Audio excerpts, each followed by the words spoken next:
Kronologi dua anggota Satpol PP dikeroyok di Menteng, awalnya melerai perselisihan.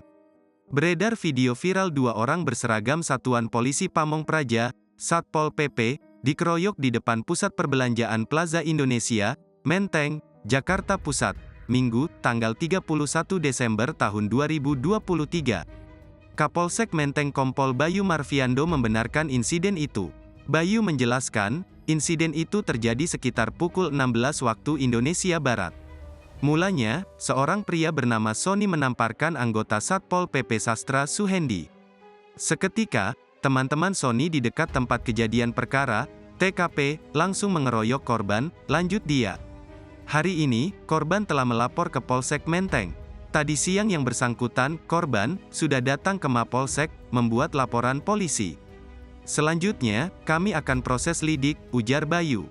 Lebih lanjut Bayu menuturkan bahwa kejadian itu bermula saat seorang korban hendak melerai rekannya sesama Satpol PP bernama Sastra Suhendi ditampar seorang pria bernama Sony.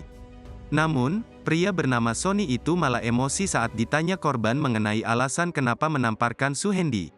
Sebelumnya, dua petugas Satuan Polisi Pamong Praja, Satpol PP, menjadi korban pengeroyokan oleh sekelompok orang di dekat area Pusat Perbelanjaan Daerah Menteng, Jakarta Pusat, Minggu, tanggal 31 Desember tahun 2023. Kejadian yang juga sempat viral di sosial media itu pun memperlihatkan dua anggota Satpol PP tengah dipukuli sekelompok orang yang berpakaian hitam dan berkaos putih. Terkait hal ini, Kasatpol PP Jakarta Pusat TP Purba membenarkan kejadian itu dan mengatakan bahwa dua Satpol PP yang menjadi korban pengeroyokan tersebut merupakan anggotanya.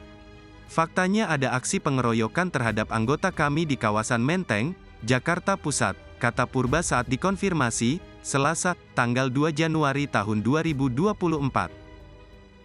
Download Tribun X sekarang, menghadirkan lokal menjadi Indonesia.